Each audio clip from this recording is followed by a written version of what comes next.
আসসালামু আলাইকুম রহমতুল্লাহ। গাড়ি চালার সময় আমরা কত স্পিডে কত নাম্বার গিয়ার লাগাই ওইটা আজকে আমরা প্র্যাকটিক্যালি দেখবো ইনশাআল্লাহ। অনেক ভাই জানতে চেয়েছে যে কত স্পিডে কত নাম্বার গিয়ার লাগাতে হয়, ওইটা আজকে আমরা সরাসরি দেখবো। এর আগের একটা ভিডিও আমার দেওয়া আছে, তো যাই হোক আজকে আবার নতুন করে এই ছোট্ট একটি ভিডিও। আশা করছি ভিডিওটি সম্পূর্ণ দেখবেন, তাহলে বুঝতে পারবেন। এই যে গাড়ি এখন আমি স্টার্ট করলাম, গাড়ি এখন মার্চ করব। গাড়ি মার্চ করার সময় অবশ্যই আমাকে 1 নাম্বার গিয়ার লাগাতে হবে। বিশেষ করে ডিজেল চালিত যে ইঞ্জিন, ডিজেল চালিত যে গাড়িগুলি, এই গাড়িগুলিতে আমরা অনেকে 1 নাম্বার গিয়ার ইউজ করি না। তো এটা ঠিক না। আপনি যদি 1 নাম্বার গিয়ার ইউজ না করেন, একটা সময় দেখা যাবে আমরা 1 নাম্বার গিয়ারই আর লাগাতে পারতেছেন না। তো যার কারণে আমরা অবশ্যই এই যে 1 নাম্বার গিয়ারটা লাগে, জাস্ট শুধু গাড়িটা মার্চ করব। এই যে এখন আমি গাড়িটা মার্চ করলাম, এটা মার্চ করে গাড়িটা করার পরে আমি এই যে 2 নাম্বার গিয়ারটা লাগালাম।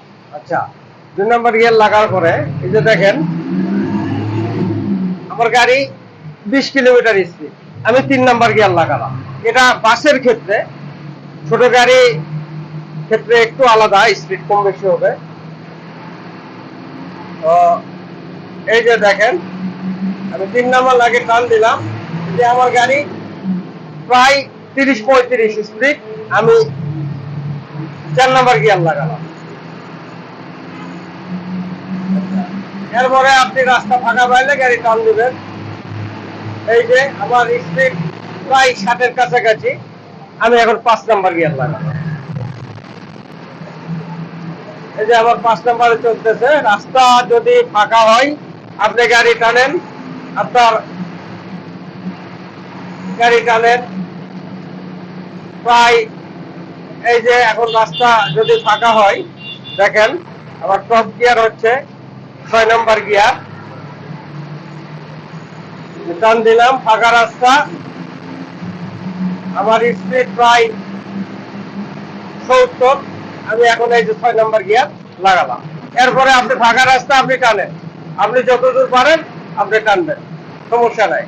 আর আমাদের বাংলাদেশের হাই স্পিড হচ্ছে 80 কিলোমিটার, মানে সর্বোচ্চ 80 কিলোমিটার স্পিডে আপনি গাড়ি চালাতে পারবেন। এর উপর যদি চালান তাহলে আপনি আইনত দণ্ডনীয় অপরাধ করবেন। এই হচ্ছে বিষয়। এখন গাড়িটি একদম আমি স্লো করলাম, এই যে ব্রেক করে একদম স্লো করলাম। এখন আমি বামে যাব, বামে ইন্ডিকেটর দিলাম, স্লো করলাম। এই যে আমি একবার 6 নাম্বার থেকে 4 নাম্বারে নিয়ে আসলাম। এই যে আমার স্পিড এখন 40-এর নিচে। ইঞ্জিনের সাউন্ডই আপনাকে বলে দিবে যে এখন কত নাম্বার গিয়ার লাগাতে হবে। যারা গাড়ি চালায় তারা কিলোমিটার দেখে গিয়ার শিফট করার কিছু নেই। যারা গাড়ি চালাতে পারে, যারা গাড়ি চালায় অটোমেটিক, তারা গাড়ি মার্চ করার পরে 1 নাম্বার মার্চ করার পরে 2 নাম্বার, 2 থেকে 3, 3 থেকে 4, এরপরে 5, 6, অটোমেটিক ইঞ্জিনের সাউন্ডই আপনাকে বলে দিবে এখন কত নাম্বার গিয়ার প্রয়োজন। এটা কোনো ব্যাপার না। যারা নতুন নতুন চালক তারা হয়তো ভাবতেছেন যে কত কিলোমিটার স্পিডে কত নাম্বার গিয়ার লাগাতে হয়, এটা মুখ্য বিষয় না। মুখ্য বিষয় হচ্ছে আপনি আগে হাত ঠিক করতে হবে। 1 নাম্বার, 2 নাম্বার, 3 নাম্বারে আগে হাত ঠিক করতে হবে, গাড়ির একটা মাপ আনতে হবে, তারপরে আপনি গিয়ার শিফট করবেন। হিনো 1 যে গাড়ি, এটা হচ্ছে 7 গিয়ার গাড়ি, ব্যাক সহ, সামনে 6টি পিছনে 1টি, এ হচ্ছে মোট 7 গিয়ার গাড়ি। আপনি 1 নাম্বারে মার্চ করেই 2 নাম্বার লাগাবেন, যেটা দেখালাম প্র্যাকটিক্যালি। এরপরে 3 নাম্বার, 4 নাম্বার, একদম রাস্তা ফাঁকা থাকলে 5 নাম্বার, 6 নাম্বার। তো আপনি লাস্ট 6 নাম্বার গিয়ারে আপনার যতদূর কন্ট্রোল ক্ষমতা আছে আপনি গাড়ি টানতে পারেন।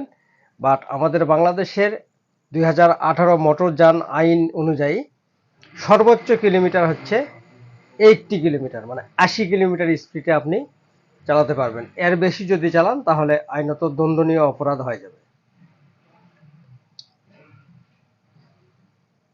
তো এই হচ্ছে কথা। আর ঢাকা শহরে মূলত 6 নাম্বার গিয়ার দেওয়ার মতো তো কোনো জায়গায় নাই। তারপরে সকালবেলা যদি ফাঁকা থাকে তাহলে ইউজ করা যায়, নতুবা যানজটের সময় 3-4 এটাই এনাফ।